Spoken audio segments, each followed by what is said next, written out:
नमस्ते दोस्तों, मेरे चैनल पर आपका स्वागत है। आप सभी कैसे हैं ये बताने के लिए कमेंट बॉक्स में ओम नमो भगवते वासुदेवाय जरूर लिखिएगा।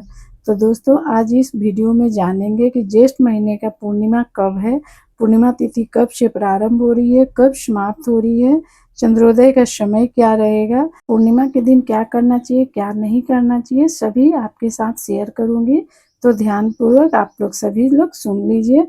तो चलिए वीडियो को शुरू करते हैं। इससे पहले दोस्तों, अगर आपको मेरी वीडियो पसंद आती है तो प्लीज़ आप मेरे चैनल को सब्सक्राइब कर दीजिए, साथ में बेल आइकन प्रेस कर दीजिए, जिससे कि मेरे वीडियो के नए नोटिफिकेशन आप सभी के पास सबसे पहले पहुंचे। तो चलिए शुरू करते हैं। वर्ष भर में कई ऐसी तिथियां हैं, कई ऐसे दिन आते हैं जिनका हिंदू धर्म में बहुत महत्व होता है। उनमें से पूर्णिमा तिथि अति विशेष मानी जाती है। तो सबसे पहले जानते हैं वट सावित्री साल में 2 बार क्यों मनाया जाता है, ज्येष्ठ पूर्णिमा और ज्येष्ठ अमावस्या को। वट सावित्री व्रत भारत के भिन्न क्षेत्रों में 2 अलग अलग तिथियों पर मनाया जाता है। उत्तर भारत विशेष उत्तर प्रदेश, मध्य प्रदेश, बिहार, झारखंड में यह व्रत ज्येष्ठ अमावस्या को मनाया जाता है, जबकि महाराष्ट्र, गुजरात, दक्षिण भारत के कुछ हिस्सों में यह पर्व ज्येष्ठ पूर्णिमा को मनाया जाता है। इसलिए एक ही पर्व को साल में 2 बार मनाने की स्थिति बनती है। हालांकि उसका मूल उद्देश्य एक ही रहता है, पति की लंबी उम्र, वैवाहिक सुख की कामना। हिंदू कैलेंडर के अनुसार हर माह के शुक्ल पक्ष के 15वें दिन को पूर्णिमा तिथि के नाम से जाना जाता है। इस तिथि पर रात के समय चंद्रमा अपनी 16 कलाओं को पूर्ण करके अपने संपूर्ण रूप में आकाश में प्रकाशमान होता है। हमारे पुराणों में पूर्णिमा तिथि और इस दिन व्रत करने का महात्म्य बहुत अधिक है। एक और जहाँ चंद्रमा की श्वेतमा हमें इस दिन दिव्यता का अनुभव कराती है, वहीं इसी दिन किसी भी तीर्थ स्थान पर स्नान के लिए उमड़ी भक्तों की भीड़ हमें बताती है कि पूर्णिमा पर तीर्थ स्नान, दान, व्रत करना कितना महत्वपूर्ण होता है। कहते हैं कि पूर्णिमा के दिन व्रत करने से मनुष्य के सभी पाप नष्ट होते हैं और उन्हें पुण्य फल की प्राप्ति होती है। मान्यताएं हैं कि पूर्णिमा के दिन व्रत और स्नान, दान आदि करने से घर में सुख समृद्धि निवास करते हैं तथा सभी क्लेशों का नाश होता है। इस दिन हम भगवान विष्णु और माता लक्ष्मी की पूजा करते हैं। जो लोग पूर्णिमा का व्रत करते हैं वह पूरे दिन व्रत करते हैं, शाम के समय में चंद्रमा को अर्घ देते हैं और उसके बाद मीठा भोजन करते हैं। तो जो लोग मीठा भोजन करते हैं वो मीठा भोजन करेंगे और जो लोग इस व्रत में फलाहार करते हैं वह फलाहार करेंगे। जिनके यहाँ वट सावित्री का व्रत वट पूर्णिमा के दिन किया जाता है तो वह उस दिन वट वृक्ष का पूजन करेंगे और व्रत रखेंगे। इस बार ज्येष्ठ पूर्णिमा वट पूर्णिमा 29 जून दिन सोमवार को है। तो सोमवार के दिन आप लोग सुबह सूर्योदय होने से पहले उठ जाइएगा। उठकर पूरे घर की अच्छा से साफ सफाई कर लीजिएगा और उसके बाद स्नान ध्यान कर लेना है। पूर्णिमा के दिन वैसे तो गंगा स्नान का विशेष महत्व है, लेकिन अगर ये संभव नहीं है तो आप किसी पवित्र जलाशय या नदी में स्नान कर सकते हैं। अगर ये संभव ना हो तो घर में ही जल में गंगा जल मिलाकर स्नान कर लें। प्रातःकाल स्नान के बाद सूर्य देव को अर्घ दें और व्रत का संकल्प लें। उसके बाद में पूर्णिमा तिथि पर भगवान सत्यनारायण और लक्ष्मी माता की पूजा का विशेष महत्व है। इसके लिए पूर्व दिशा में एक चौकी स्थापित कर लें और चौकी पर पीला वस्त्र बिछाएं। चौकी पर गंगा जल छिड़क कर स्थान को शुद्ध कर लें। अब चौकी पर अक्षत के कुछ दाने आसन के रूप में डालें और भगवान सत्यनारायण और लक्ष्मी माता की प्रतिमा या तस्वीर के साथ ही भगवान गणेश की प्रतिमा या चित्र को स्थापित कर लें। कलश में रखे जल को एक फूल की सहायता से लेकर स्नान के रूप में एक एक करके सभी देवों पर छिड़क दें। इसके पश्चात चौकी के दाईं ओर अर्थात आपके बाईं ओर एक दीपक प्रज्वलित करें। अब ओम नमो भगवते वासुदेवाय नमः मंत्र का जाप करते हुए आचमन करें और आंतरिक शुद्धि कर लें। सबसे पहले भगवान गणेश का पूजन करें, उन्हें हल्दी रोली से तिलक करें। अब उन्हें जनेऊ, लाल पुष्प, दुर्वा अर्पित करें। अब श्री हरि को हल्दी चंदन का तिलक लगाएं और लक्ष्मी माता को कुमकुम हल्दी का तिलक करें। सभी प्रतिमाओं को अक्षत अर्पित करें। इसके पश्चात सत्यनारायण भगवान को जनेऊ चढ़ाएं, पुष्प चढ़ाएं और पुष्पमाला पहनाएं।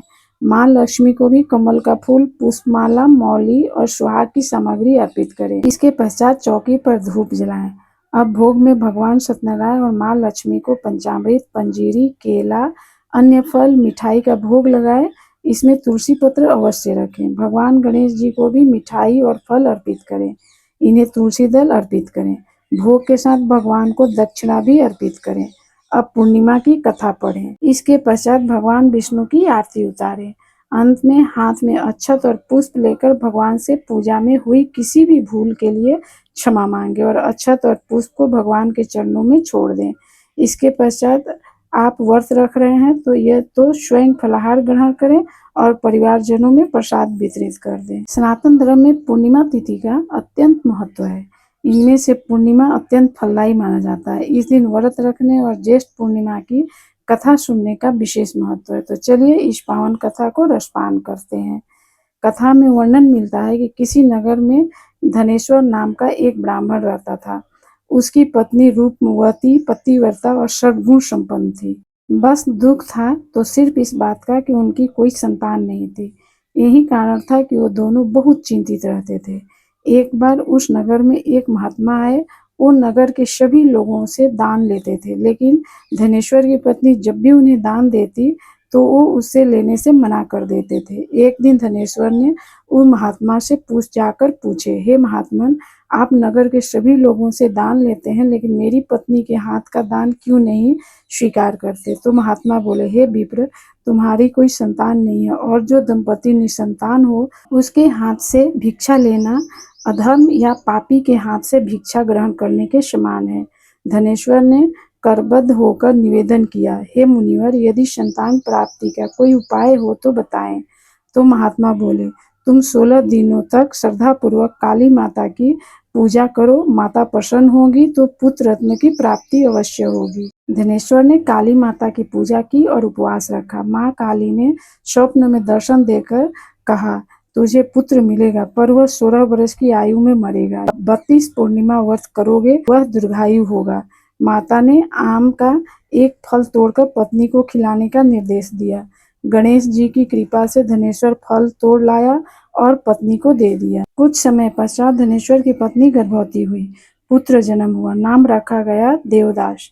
16वें वर्ष की चिंता ने माता पिता को फिर से घेर लिया। देवदास को मामा के साथ काशी पढ़ने के लिए भेजा गया। रास्ते में एक कन्या का विवाह हुआ, जिसमें देवदास का विवाह हो गया, लेकिन उसने भोजन नहीं किया और पत्नी को सारी सच्चाई बता दी। देवदास ने पत्नी से कहा, एक पुष्प वाटिका तैयार करो। यदि पुष्प खिले रहे तो मैं जीवित हूँ, यदि सूख जाए तो समझ लेना मैं नहीं रहा। और वो शिक्षा अध्ययन करने चला गया। और 16 वर्ष बीतते साथ ही सर्प और काल देवीदास के पास आए। शिव पार्वती वहां प्रकट हुए। माता पार्वती ने कहा, उसकी माता 32 पूर्णिमा व्रत रखे हैं, कृपया इसे जीवन दान दे दें। भगवान शिव ने देवदास को पुनर्जीवित कर दिया। इधर पत्नी ने देखा कि पुष्प पुनः खिल गए हैं। समझ गई कि पति को जीवन दान मिल गया है। देवदास काशी से लौटे। पत्नी ने पहचान लिया। माता पिता प्रसन्न हुए। तभी से ऐसा मान्यता है कि पूर्णिमा व्रत करने का कथा सुनने से विष्णु की कृपा प्राप्त होती है। संतानहीन दंपति को उत्तम संतान मिलती है। तो ये थी ज्येष्ठ पूर्णिमा की पावन कथा। हमारी कामना है कि आपका ये व्रत सफल हो और संपूर्ण फल मिले। पूजा का शुभ मुहूर्त सुबह में 4:26 से लेकर सुबह 7:25 तक है। तो आप लोग इसी शुभ मुहूर्त में पूजा कर लीजिएगा। वट वृक्ष और चंद्रोदय का समय शाम में 7:02 तक। तो आप लोग इस समय चंद्रमा का अर्घ दे दीजिए, लेकिन आप लोग अपने शहर के अनुसार भी देख लीजिएगा। कभी कभी चंद्रोदय अलग अलग समय पर होता है। तो ये थी संपूर्ण जानकारी। उम्मीद है कि आपको ये वीडियो बहुत पसंद आई होगी। पसंद आई है तो लाइक, कमेंट, शेयर जरूर कीजिएगा। फिर नई वीडियो में मिलते हैं। फिर तब तक के लिए नमस्कार। स्वस्थ रहिए, सुरक्षित रहिए, जहाँ कहीं भी रहिए खुश खुश रहिए।